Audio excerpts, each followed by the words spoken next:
The New York Giants are heavy underdogs on Sunday at MetLife Stadium against the Los Angeles Rams. The Giants enter the game 1-4, injury riddled, having lost Saquon Barkley and Kenny Golladay last week against the Dallas Cowboys, and several other players already on injured reserve.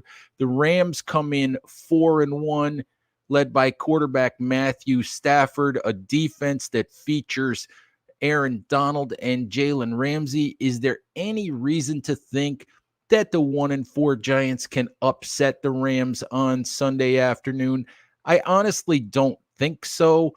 There's really no reason to pick the Giants to win this game.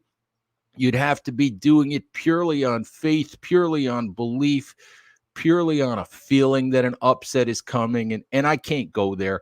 You have to pick the Rams to win this game.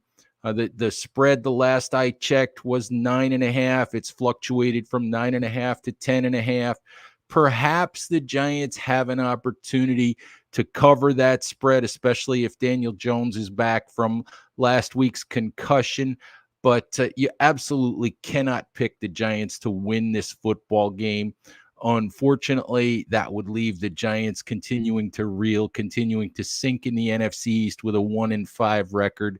But I just don't see how you can pick the Giants to win this game. As poorly as their defense has been performing, as beaten up as their offense has been, the fact that they won't have Saquon Barkley and Kenny Golladay. So I just don't see how you can pick the Giants. If you're putting money down on this game to as far as who playing it straight up, you pretty much have to pick the Rams to come into MetLife Stadium and end up the day with a 5-1 record. Let's talk about some injury updates for the Giants. The best news of the week has been about Daniel Jones, who suffered that nasty looking concussion on Sunday against the Cowboys.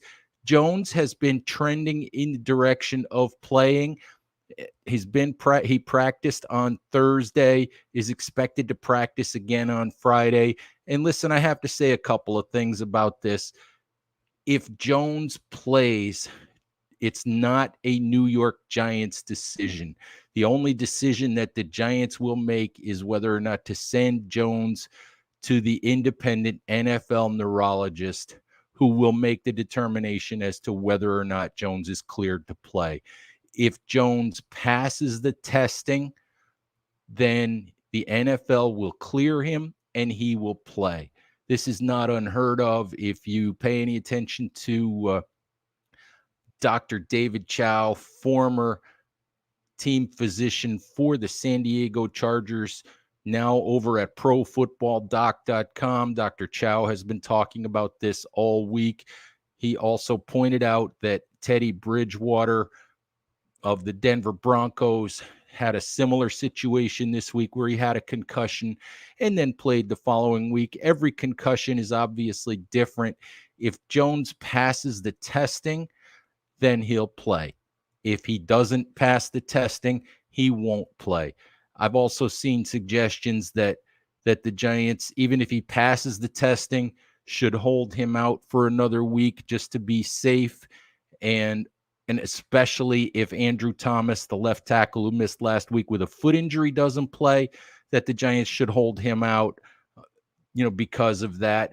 And that's just simply not how it works. If Jones passes the testing, he's going to play. He's a better quarterback than Mike Glennon. He gives the Giants a better opportunity to win.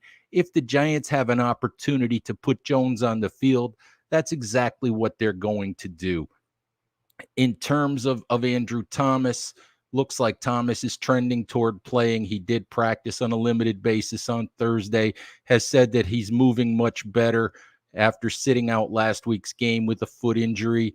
Looks like offensive guard Matt Skura is also trending toward playing. He practiced on a limited basis on Thursday after sitting out on Wednesday. Expectations are that wide receiver Sterling Shepard and Darius Slayton, who have missed 2 games with hamstring injuries, will play, as will safety Jabril Peppers, who missed last week's game with a hamstring injury. So there's some good news on the injury front for the Giants, although they will be without Barkley and Galladay. No matter what, Giants fans, I really cannot pick the Giants to win this game. The Rams are simply a better football team. We'll see what happens on Sunday. Please check out all of our coverage at bigblueview.com. Subscribe to us here on YouTube. Check out our podcasts on Big Blue View Radio.